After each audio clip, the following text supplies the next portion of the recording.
everybody. My name is Jared. I'm the owner of Station 3510, and welcome to the closing reception of When Color Returns, A Journey of Renewal, featuring the amazing Montressa Hammond. Yay! I just want to say a few short words. Yes. I just want to welcome everybody here. Welcome everybody that came out to support Monty doing her first solo exhibit. And it was a pleasure having her here, and thanks to the Kalectiv that also assisted in putting everything together. I want to thank them. Awesome. So I'm not going to hold you all too long because I'm introducing this artist talk, and usually we close out the show with an artist talk, and it's going to feature Annika Young and Montressa Hammond. So I'll just bring them up. Yay! Hi, Monty. It's so good. Right there. So I've been like super excited to have a conversation with you, like to really sit down and talk to you about your art. Yeah. So my story with you begins with a photo in Harlem. Yes. So, but the significance of the photo from Harlem was landed in my lap about a month ago, or I think it's been 2 months now, when you told the story of how you started to paint. So for folks who are here with us, where should we dive in? Why don't we talk about it's a Rose in Harlem, right? Yeah. So Rose in Harlem, which you guys can see right behind you and in front of me, is gosh, is that your first piece? It's one of my first big pieces. Yeah. Oh my gosh. Okay. Yeah. Tell the story. At the time we were in the middle of COVID, and not the middle, but we were towards the end of COVID. Mm-hmm. And I think we were just trying to get back outside, and you had taken this beautiful photo. Because I was trying to be outside too a little bit. And it was beautiful. It represented everything that I felt at the time. And not only that, it was so much detail in the photo that I wanted to challenge myself to see if I could actually create as much detail as a photo had in it. I think I was having confidence issues in whether or not I could actually be detail oriented or not. Okay. And I think that was my biggest thing, and I think I successfully yes, you did that. I recently went back to the shot from, was that 21? Yeah, that was 2021. I went back to the shot and I compared the two, and I said, good gracious, she even got the ring. Like there is like a bundle of trash. Like the detail is super crazy. But it's something interesting about art and the power of art. Mm-hmm. Because as I was capturing that photo, the subject, Kia, who's here, that was her old building. And that was the first time she had seen it in a while. She wanted to go back there. And so you kind of catch her in that image, looking around and explaining to me, yeah, that's the pizza place, and I lived up there. And so it was a moment for her. Yeah. And then I captured the moment. Yeah. And then you captured the moment. Yeah. But can you explain the significance of wanting to sort of test this ability for detail? Like, why were you doing that?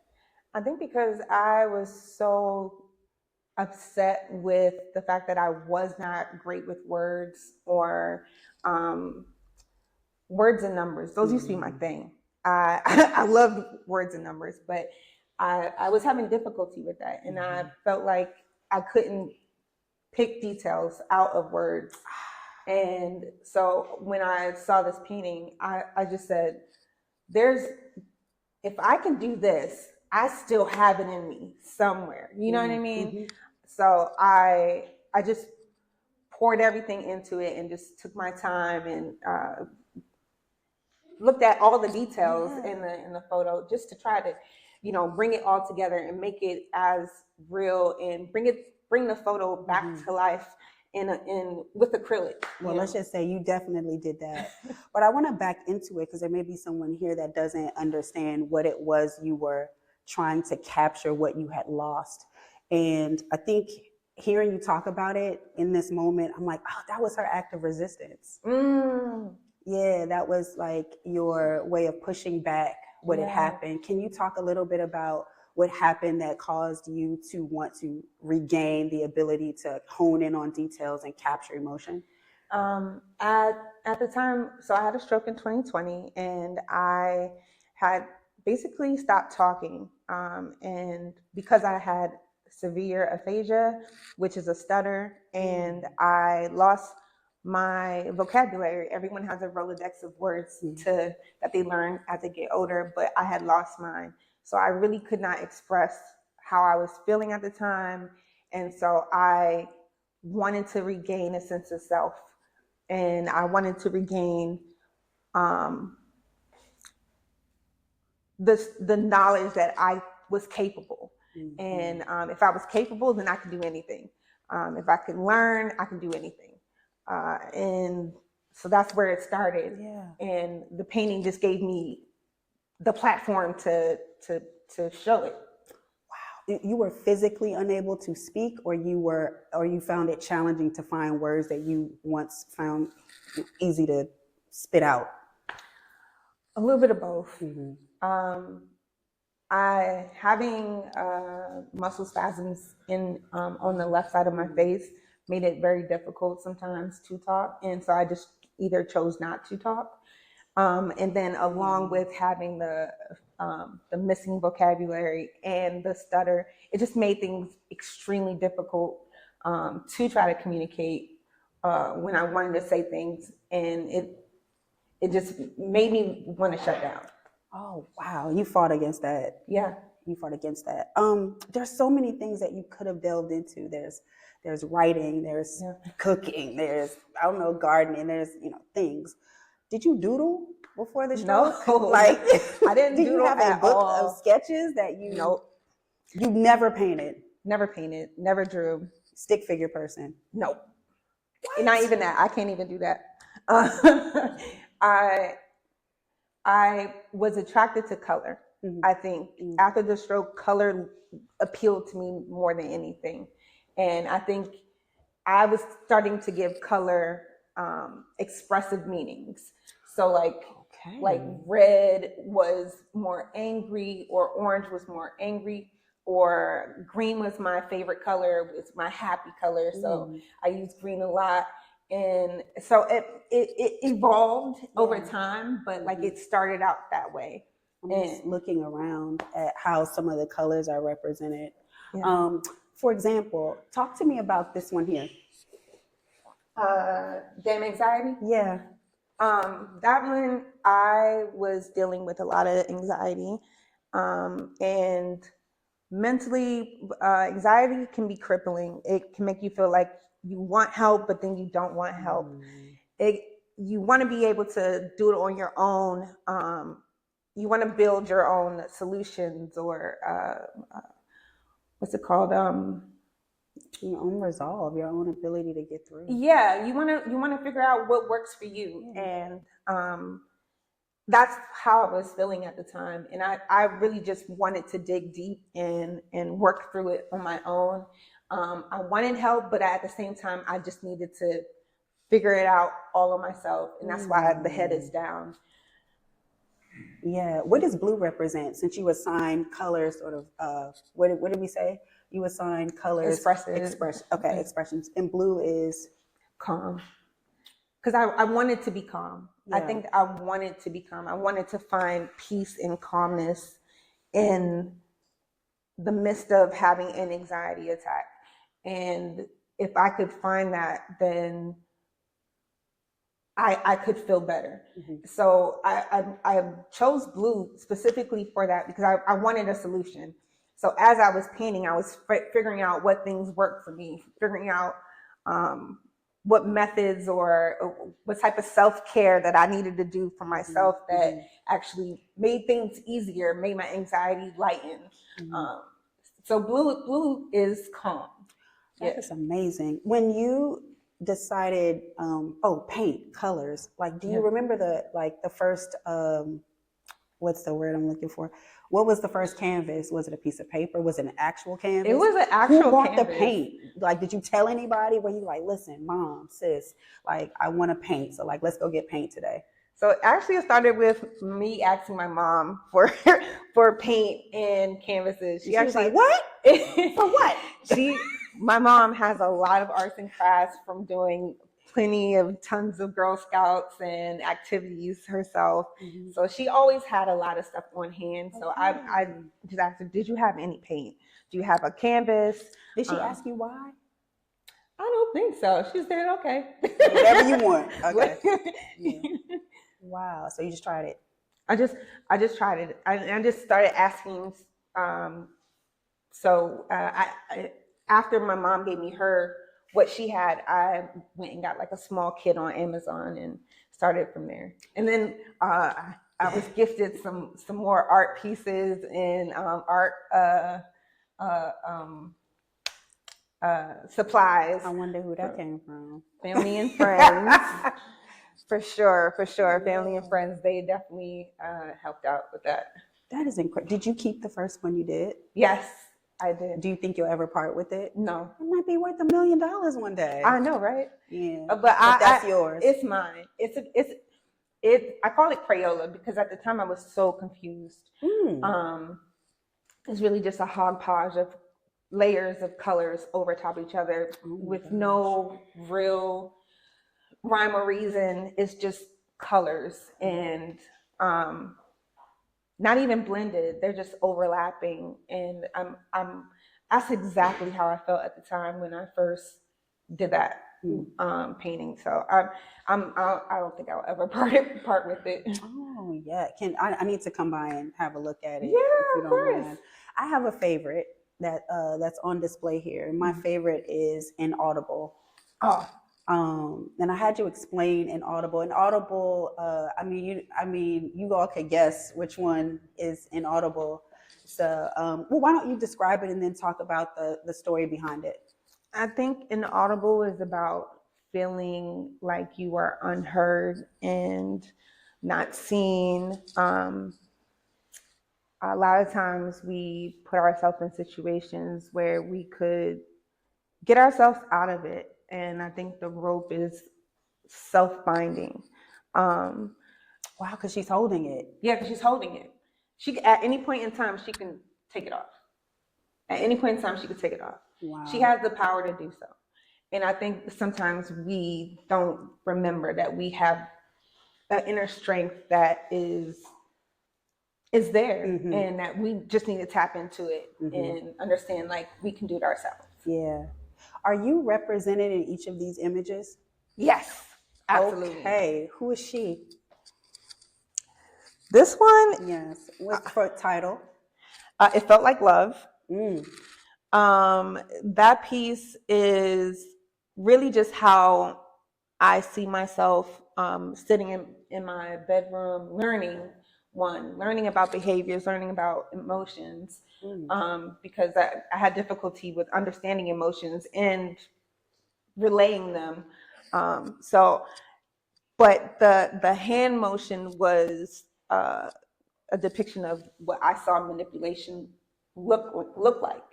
And I wanted to learn more about it. And at the same time, I wanted to cut it off. But I wanted to actually just show what it felt like to me. Wow. So is this universal manipulation or is universal? Okay. Universal. It could be anything. So the big hand of God. Yeah. Okay. So a couple more I want to ask about. This beautiful lady here at print is Jared has purchased a print. He's such a phenomenal human being. Shade. Every exhibition he leaves with something, but no shade. And you said you were represented in all of these images we see. So. Yeah, no shade is how I felt after I regained a bit of sense of self. And I wanted to remind myself that I was still that bitch. Hey! No tea, no shade. But I still had to, I needed to know that, girl, I still got it. And I wanted a picture that actually like showed that. Yeah. And she just looked so confident. She just knows herself. And I felt like at the time I was knowing myself and wanting to be in that amount of confidence myself too. Let's talk about art as a business model. Jesus. You know, there's a lot of talent in every one of these images. And you obviously know that there's an opportunity to monetize it. And as an artist, I know the conflict you feel between like your baby and like, but my baby is also like a star and can make money. When did you really say, all right, I have this and I can really be about the business of art? I can make this art. It has helped me reorient myself with emotion and feeling and color. I feel alive again. But also, wow, I'm an entrepreneur now. I think A Rose in Harlem started that. A Rose in Harlem really started that because that was, even though it was a painting that I took on myself, I considered it to be my first commission. And it was my first big painting that was paid for. Mm-hmm. So I really kind of delved into that one as being the moment where I felt like, okay, I could do this. I could do this. I could do this. Mm-hmm. I can actually put myself into this business and I could make a living. And then from that, I had enough confidence to apply to do like the Black Girl art shows. And I started doing, my first show was that one. And after that, it just kind of, that was like, the painting was the boom. And then the show was the aftermath. Mm-hmm. It was crazy after that. That's incredible. Let's talk about health and wellness because we've never had this conversation together. But like having a stroke at a young age, that had to be terrifying. Yeah. And I know that on your website and just in your art, you advocate for people to watch for signs, be mindful of what's going on with their body. Share a little bit about the advocacy work that you do around just making sure that people are taking care of themselves and watching out for symptoms. I think my art, I try to make sure my art really speaks to everyone. And I think it's not talked about enough that mental health is really important. It's a lot of the unseen things that goes on within each and every one of us that nobody knows about. And I think talking to people at shows and just trying to get them to realize that they're not by themselves. They're not alone. You know, they aren't the only ones that feel this way.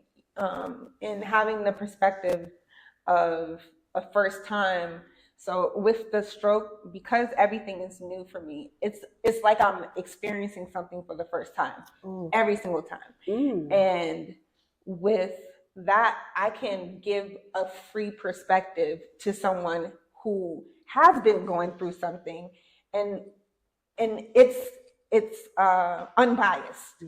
So I hope that my art, and when I talk to people, I inspire people to want to talk about their feelings, to express themselves in any way. Self-care is very, very important. If you know, there's just so much that we take on a daily basis that we really could